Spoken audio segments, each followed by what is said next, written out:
It was a warm Tuesday afternoon in Mountain View, California. The Google headquarters stood tall and impressive under the bright sun. Inside one of these buildings, in a glass-walled office on the top floor, sat Sundar Pichai, the CEO of Google. Sundar was known for his calm and collected nature. Everyone at Google respected him for his clear thinking and kind approach. He rarely showed emotions at work and always maintained a professional appearance. His dark hair was neatly combed, and he wore his usual simple outfit, a light blue button-up shirt and dark pants. That day, Sundar had been in meetings since early morning. The last one had ended just 15 minutes ago, leaving him alone in his office for the first time that day. He sat at his desk, looking at his computer screen with tired eyes. Meanwhile, at Mountain View High School, Rohan Pichai, Sundar's 16-year-old son, was just finishing his classes for the day. Rohan was tall for his age and had the same thoughtful eyes as his father. Unlike most days when he would go straight home or to soccer practice, today was special. His science project on renewable energy had won first place at the school competition, and he couldn't wait to share the news with his father. Dad will be so proud, Rohan thought as he took the bus toward the Google campus. He had visited his father's workplace only a few times before, usually during special events. But today, he wanted to surprise him.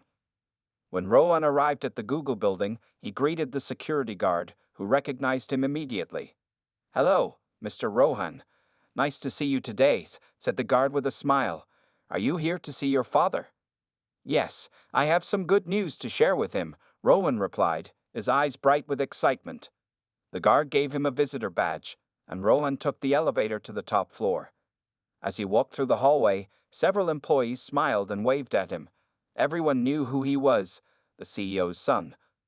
When Rohan reached his father's office, he was about to knock when something made him stop. Through the glass wall, he could see his father sitting alone.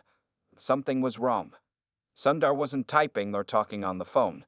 He was sitting still, with his face in his hands. Rohan moved closer to the glass and looked carefully. What he saw shocked him. His father, the always strong and composed Sundar Pichai, had tears running down his face. His shoulders were shaking slightly as he stared at something on his computer screen. Rohan couldn't believe his eyes. In all his 16 years, he had never seen his father cry. At home, Sundar was always the one who solved problems, who stayed calm when things went wrong. He was the one who comforted Rohan when he was sad or upset. But now, it was his father who looked broken and vulnerable. For a moment, Rohan just stood there, not knowing what to do. Should he leave quietly and pretend he never saw this? Or should he go in and comfort his father? The award certificate in his hand suddenly felt unimportant. Taking a deep breath, Rohan knocked gently on the glass door. When Sundar looked up and saw his son, surprise and embarrassment flashed across his face. He quickly wiped his eyes with his hands and tried to smile. "Rohan, what are you doing here?" Sundar asked, his voice slightly unsteady. As Rohan opened the door and stepped inside, he knew that this visit was going to be very different from what he had planned. 3 weeks before Rohan's surprise visit, Sundar Pichai sat in a large meeting room with 12 other people. The Google board members and top executives looked serious as they discussed the future of the company. "Our competitors are moving faster than us in artificial intelligence," said one board member, placing her tablet on the table. "We need to make big changes now." Another executive nodded. "The new AI program is amazing, but we need to spend a lot of money to make it work. That means we have to cut costs somewhere else." Sundar listened carefully to everyone. He knew what they were suggesting without saying it directly. They wanted to lay off workers. As CEO, the final decision would be his, and this thought made his stomach tight with worry. How many people would be affected? Sundar asked, his voice calm despite the storm inside him. The head of human resources opened a folder. Around 10,000 employees worldwide, mostly from the older divisions that aren't growing anymore. The room fell silent. Sundar looked at the faces around the table. Most avoided his eyes, looking at their papers or phones. They all knew these weren't just numbers. They were real people with families and bills to pay. "I need time to think about this," Sundar finally said. "Let's meet again next week." As the days passed, Sundar spent long hours in his office reviewing reports and looking for other solutions. He brought work home, sitting at his desk late into the night after his wife and children had gone to bed. One evening, his wife Anjali found him still working at midnight. "Sundar, you need to sleep," she said, placing a hand on his shoulder. "What's bothering you so much?" Sundar sighed. "The board wants big changes. If I say yes, thousands of people will lose their jobs. If I say no, the company might fall behind." Anjali squeezed his shoulder. "You've always found a way to do what's right. I trust you."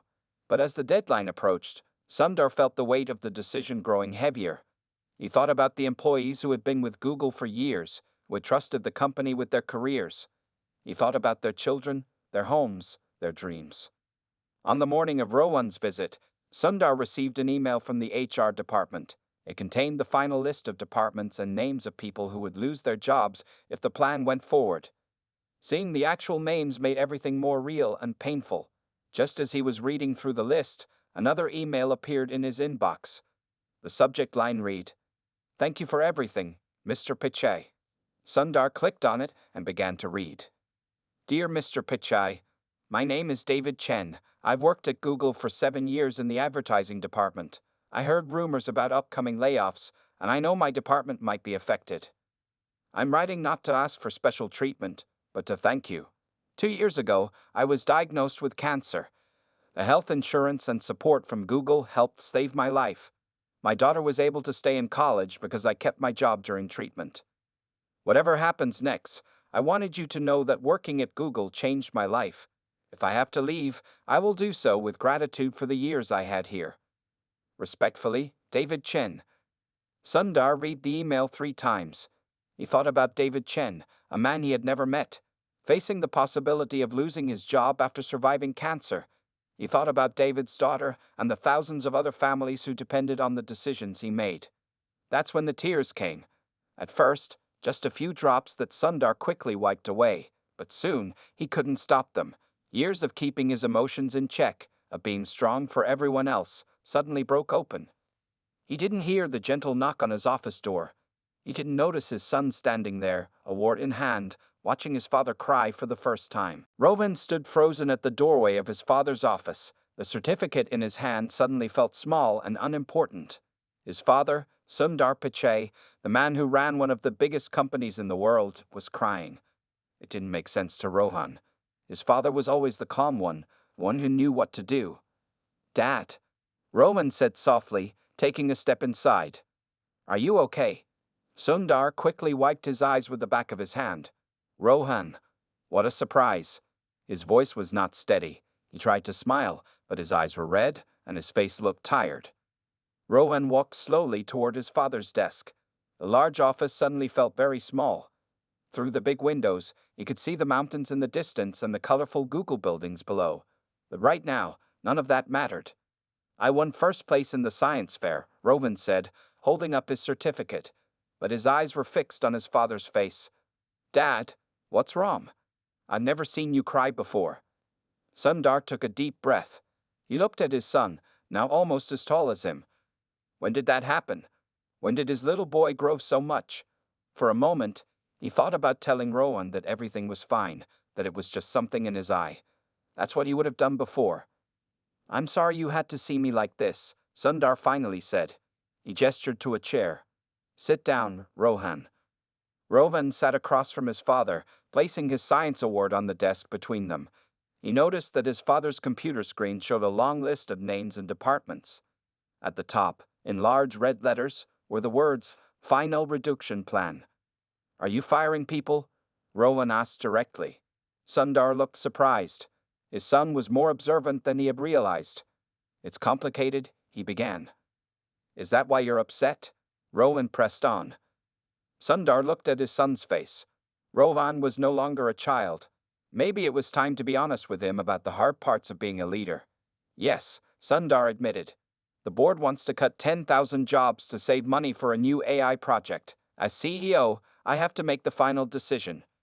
Rohan's eyes widened. 10,000 people? That's like a small town. "I know," Sundar said. "I just received the final list today. And then I got this email." He turned his screen so Rohan could read David Chen's message. Rohan read it slowly. When he finished, he looked up at his father. "That's really sad. Did this man lose his job right after beating cancer?" Not yet. No one has been laid off yet. But his department is on the list, Sundar explained. Rowan thought for a moment. At school, he had learned about business and economics. He understood that companies sometimes had to make tough choices, but this felt different. This was personal. This was his father making choices that would affect real people with real lives. How do you decide something like that? Rowan asked. How do you sleep at night knowing you might hurt so many people? The question was direct, almost harsh, but Sundar didn't feel angry. Instead, he felt a strange sense of relief. Finally, someone was asking him the question he had been asking himself for weeks. That's exactly it, Rohan. I haven't been sleeping well, Sundar admitted. Leaders are supposed to make tough decisions, but no one tells you how hard it is to carry them. Rohan looked at his father with new eyes. All his life, he had seen Sundar as almost superhuman, always in control, always knowing the right answer. Now he saw something different. He saw that his father was human, with doubts and fears just like everyone else. I didn't mean to dump all this on you, Sundar said, looking embarrassed. You came to share good news about your science fair. Let me see that certificate. But Rowan didn't hand over the award. Instead, he asked, do you have to follow the board's plan exactly, or can you find another way? Sundar looked at his son with surprise. He had expected Rowan to be shocked or maybe even disappointed to see his father in such a weak moment. Instead, Rowan was asking thoughtful questions. It reminded Sundar of himself when he was younger, always looking for solutions instead of focusing on problems. The board expects me to follow their plan, Sundar said, leaning back in his chair. But as CEO, I can suggest alternatives if I have solid reasons. He ran his hand through his hair, a habit when he was thinking deeply. Rowan nodded and placed his science certificate face down on the desk. It could wait. So why don't you? Find another way, I mean. Sundar sighed. It's not that simple, Rohan. The company needs to stay competitive. If we don't develop this new AI technology quickly, other companies will get ahead of us. Jobs could be lost anyway if Google starts to fail. But 10,000 people all at once? Rohan asked. That's so many families. So many lives changed. For a moment, neither spoke. The office was quiet except for the soft hum of the air conditioning. Through the glass walls, they could see people working at their desks, laughing with colleagues, living normal workdays. None of them knew that their futures were being decided in this room. There's something else, Sundar said finally, his voice lower. Something I haven't told anyone, not even your mother. He took a deep breath. I came from a simple family in India. We didn't have much money. When I got the scholarship to Stanford, it changed everything for me. It gave me a chance. I know this story, Dad, Rowan said gently. No, you don't know all of it, Sundar continued. What you don't know is that before Stanford, my father spent nearly a year's salary to buy me my first plane ticket to America and to help me start my new life. He believed in me. Sundar's eyes filled with tears again, but this time he didn't try to hide them.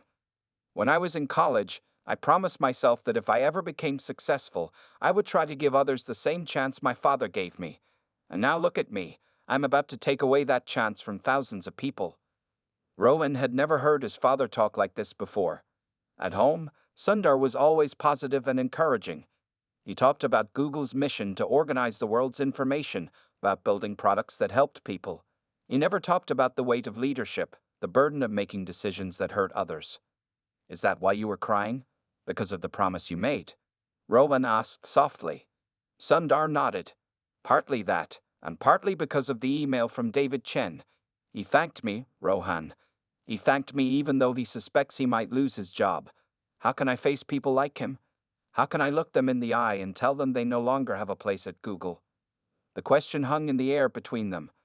Sundar hadn't meant to share so much with his teenage son, but once he started talking, he couldn't stop. It felt good to finally say these things out loud, to admit his doubts and fears. I always thought being a leader meant having all the answers, Sundar continued. But the truth is, sometimes I feel completely lost. Sometimes I wonder if I'm the right person for this job. Rowan had never imagined his father could feel this way. Sundar Pichai was a name known around the world. People wrote articles about his leadership style. Students studied his success. And yet here he was, admitting that he felt lost and unsure. I think, Rowan said slowly, choosing his words carefully. That feeling lost sometimes doesn't mean you're a bad leader. Maybe it means you care too much. Sundar looked at his son with surprise. When had Rowan become so wise? Maybe you're right, Sundar said. But caring doesn't solve the problem. I still have to make a decision by tomorrow morning. And right now, I don't see another way. What if we think about it together? Rowan suggested. Maybe I can help. For a moment, Sundar just looked at his son. The idea that a 16-year-old boy could help solve a problem that Google's top executives couldn't figure out seemed unlikely. But there was something in Rowan's confident expression that made Sundar pause. Okay, Sundar said finally. Let's think about it together. He cleared some papers from his desk. But first, let me see your science project award. I want to hear about your success before we talk about my problems. Rowan smiled and handed over the certificate. First place in renewable energy. I created a small solar panel that can fold into a backpack. It can charge phones and laptops while people are walking outside. That's impressive, Sundar said, his eyes lighting up with pride. Very practical, too. Did you build the prototype yourself? With some help from my science teacher, Rowan admitted. But the design was all mine. Sundar looked at the certificate more closely. This says your project was noted for innovative approach to existing technology. That's exactly what we need here at Google sometimes. He put the certificate down and turned his computer screen so Rowan could see it better. Let me explain the situation more clearly.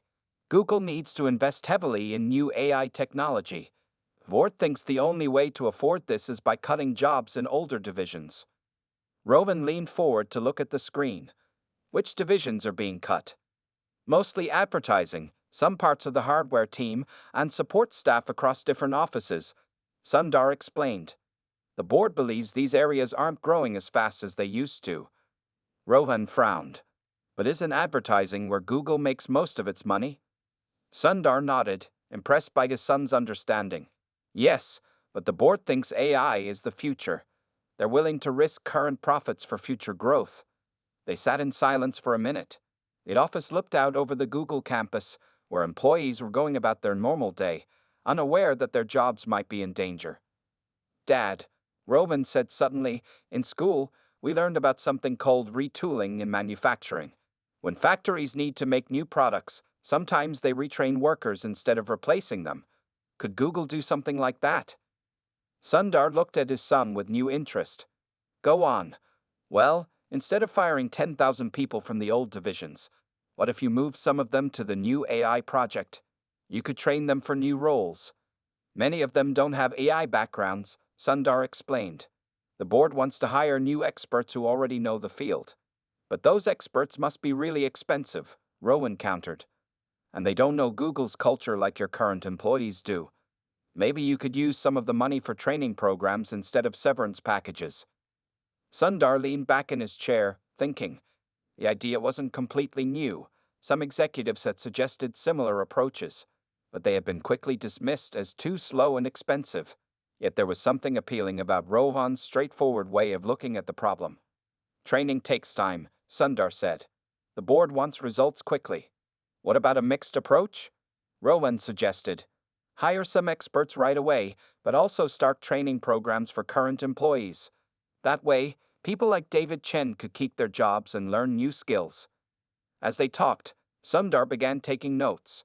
Rowan's questions, though simple, forced him to explain and reconsider his assumptions.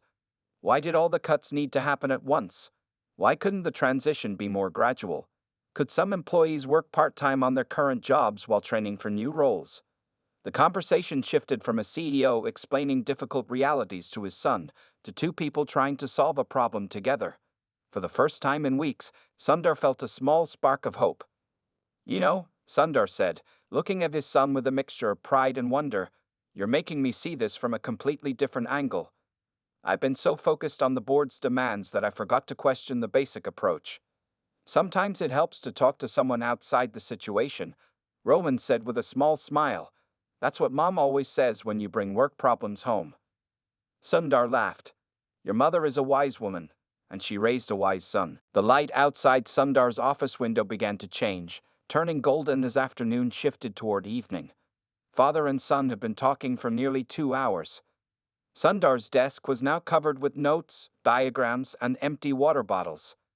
"Let me make sure I understand your idea correctly," Sundar said, tapping his pen on the notepad in front of him. "Instead of laying off 10,000 people all at once, we create a three-stage plan." Rohan nodded eagerly. "Right. In stage 1, you hire AI experts to lead the new project, but only about 2,000 instead of 10,000. You also choose 3,000 current Google employees from different departments to join a special training program. These would be people who have shown they can learn new skills quickly," Sundar added, warming to the idea. "We could ask managers to recommend their most adaptable team members." "Exactly," Rowan said. "Then in stage 2, after 6 months, you review the progress. The employees who are doing well in the training program become permanent members of the AI team. The ones who are struggling can either go back to their old positions or take a different training path." Sundar wrote this down, his pen moving quickly across the paper. "And stage 3? After 1 year, you look at the whole company again," Rowan explained. "By then, you'll know if the AI project is working well. You might still need to make some cuts, but they would be much smaller than 10,000 people, and everyone would have had a fair chance to find their place in the new Google." Sundar sat back and looked at their notes. The plan wasn't perfect. It would cost more in the short term. The board might resist the slower timeline, but it felt right in a way that the original plan never had. "There's one more thing," Roman said, pointing to his father's computer screen. "What about David Chen, the man with cancer?" Sundar opened the email again and reread it. "His situation is special. Even if we go with your plan, this department might still be cut eventually." Rowan thought for a moment. "In my science class, we talked about how companies sometimes create special positions for people with unique experiences. David survived cancer while working at Google. Maybe he could help with employee health programs or something like that." Sundar looked at his son with surprise. This was not the conversation he had expected to have when he saw Rohan at his office door. He had thought they would talk about school, about Rohan's award, about normal father-son things. Instead, they were redesigning a major corporate strategy together. "You know," Sundar said slowly, "when I was your age, I would never have dared to suggest solutions to adults, especially not to someone running a big company." Rowan shrugged. "You've always told me to speak up when I have ideas. And Mom says that sometimes the best solutions come from unexpected places." Sundar smiled. "Your mother is right, as usual." He began gathering the notes from his desk. "I need to work on this tonight, get the numbers right, prepare a proper presentation. The board meeting is tomorrow morning at 9. "Do you think they'll accept your new plan?" Rowan asked. "I don't know," Sundar admitted, "but I'm going to fight for it. It's a better approach, both for the company and for the people who work here." He stood up and walked around the desk to where his son was sitting. For a moment, he just looked at Rowan, seeing him clearly as if for the first time. Not just as his son, but as a thoughtful young man with good ideas and a kind heart. "Thank you," Sundar said simply. Rowan smiled. "For what?" "For catching me at a weak moment. For not being embarrassed by your father's tears. For helping me find a better way." Sundar put his hand on Rohan's shoulder. "I came to America with nothing but a dream and my father's belief in me. Today, you reminded me of what that felt like." Rowan stood up. He was almost as tall as his father now. "So what happens next?" "Next," Sundar said, checking his watch, "we go home and tell your mother about your science award. And later, after dinner, I'll work on turning our notes into a presentation that might change Google's future." The next morning, Sundar arrived at Google headquarters earlier than usual. The building was quiet, with only a few early workers at their desks. He carried a leather folder containing the presentation he had worked on until 2 a.m. His eyes were tired, but his mind was clear and focused. When Sundar had returned home with Rohan the previous evening, his wife Anjali had immediately noticed something different about both of them. During dinner, as Rowan proudly showed his science award, Sundar kept looking at his son with new respect in his eyes. "Something happened today, didn't it?" Anjali had asked when they were alone in the kitchen after dinner. "Our son is quite remarkable," Sundar had replied simply. "He helped me see a problem from a completely new angle." Now, as Sundar waited in the large meeting room for the board members to arrive, he felt nervous but confident. One by one, they entered, serious men and women in business clothes, carrying tablets and notebooks. They greeted Sundar with polite nods and took their seats around the long table. "Good morning, everyone," Sundar began when all 12 board members were present. "Yesterday, you asked me to review the final layoff plan for 10,000 employees. But today, I'm presenting an alternative approach." A few board members exchanged surprised looks. The head of finance frowned slightly. "This wasn't what we agreed on, Sundar," she said. "I know," Sundar replied calmly. "But as CEO, it's my responsibility to find the best solution for Google's future. Please, just give me 15 minutes to explain." For the next quarter hour, Sundar presented the three-stage plan he had developed with Rohan. He showed charts comparing the costs of immediate mass layoffs versus gradual transition and training. He highlighted the benefits of keeping institutional knowledge within the company. He emphasized how this approach would maintain employee trust and Google's reputation as a good place to work. And finally, Sundar said, coming to his last slide, "I'd like to share something personal." He told them about David Chen's email. He didn't mention Rohan or his own emotional moment, but he spoke honestly about the human impact of their decisions. "We built Google on the idea that technology should help people, not harm them," Sundar concluded. "This plan stays true to that mission, both for our users and for the people who work here."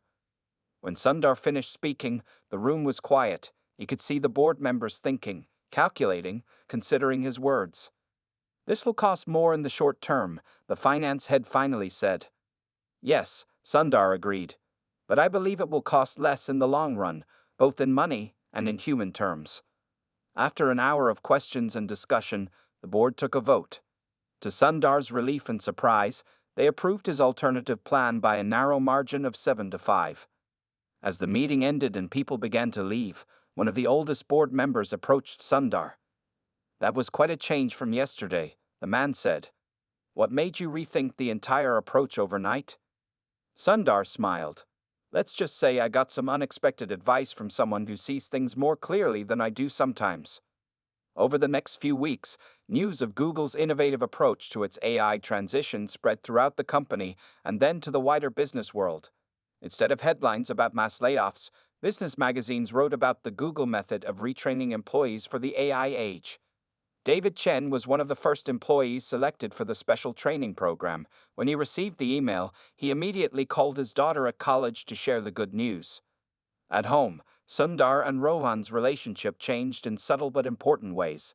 They began having regular strategy talks where they discussed everything from Rohan's school projects to world problems. Sundar found himself really listening to his son's ideas, treating him more like an equal than a child. One evening, as they walked together in their backyard, Sundar said, "You know, that day in my office changed more than just Google's direction. It changed how I see my role as a father." Rohan looked curious. "What do you mean?" "I always thought my job was to teach you," Sundar explained. "I never expected how much I would learn from you." 2 years passed quickly. The Google AI transition plan that Sundar and Rohan had created together turned out to be more successful than anyone had expected. The company's stock price had risen by 30%, and the new AI products were receiving praise from users around the world. Most importantly, instead of 10,000 people losing their jobs, only 1,200 employees had left the company. Some had chosen to retire early with good packages, while others had found that the new direction wasn't right for them. But the vast majority had successfully moved into new roles, bringing their experience and knowledge of Google with them. On a warm spring day, Sundar stood on a stage at Mountain View High School. The school had invited him to give a speech at their graduation ceremony. As he looked out at the sea of young faces in caps and gowns, he spotted Rohan sitting in the front row. His son was now 18 and would be leaving for college in the fall. "Good afternoon, graduates," Sundar began. "I'm honored to be speaking to you today as you prepare to begin the next chapter of your lives." The audience was quiet, listening carefully to the famous CEO. "Most people know me as the head of Google, one of the world's largest companies. They think my job is about making big decisions, leading teams, and creating new technology. And yes, that's part of it." Sundar paused, looking directly at Rohan. "But the most important lessons I've learned about leadership didn't come from business school or board meetings.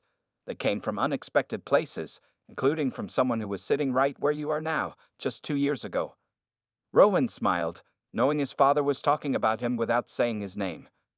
2 years ago, I faced a difficult decision at work, Sundar continued. I was under pressure to make a choice that would have hurt thousands of families. I felt trapped, with no good options. I was at my lowest point as a leader. The students and parents listened closely, surprised to hear such a personal story from someone so powerful. And then, unexpectedly, a teenager showed me another way. This young person asked simple questions that I had been too close to the problem to see. They helped me find a solution that was better for everyone. Sundar took a sip of water before continuing. I'm telling you this story because it taught me the most valuable lesson of my career. True strength isn't about hiding your humanity or pretending to have all the answers. It's about being open to wisdom from unexpected sources. It's about admitting when you're struggling and accepting help, even from someone younger or less experienced than you. In the audience, some parents nodded in agreement. A few wiped tears from their eyes. As you leave high school today, many of you are worried about the future. You wonder if you're ready for college or jobs or whatever comes next. Some of you may think that being an adult means having all the answers. Sundar shook his head. I'm here to tell you that's not true. The best leaders I know, in business, in government, in communities, are the ones who stay curious. The ones who listen more than they speak. The ones who aren't afraid to say, I don't know, or I need help, or even I was wrong. Sundar looked at Rowan again, his eyes full of pride. So my advice to you today is simple. Never be too proud to learn from anyone. The wisdom you need might come from a book, a teacher, a friend, or even from someone you thought you were supposed to be teaching. After the ceremony, as families gathered to take photos, Rowan found his father in the crowd. That was a good speech, Dad, Rowan said. But you made it sound like I saved the whole company. All I did was ask a few questions. Sundar put his arm around his son's shoulders. Sometimes, that's all it takes, the right questions at the right moment. But you did more than that. You reminded me why I do what I do. When I saw you looking at me that day in my office, I remembered that my decisions affect real people with real families. I remembered that the legacy we leave behind isn't just about business success. It's about the lives we touch along the way. As they walked toward the parking lot where Anjali was waiting, Sundar added quietly, and you taught me that it's okay for fathers to cry sometimes. That might be the most important lesson of all.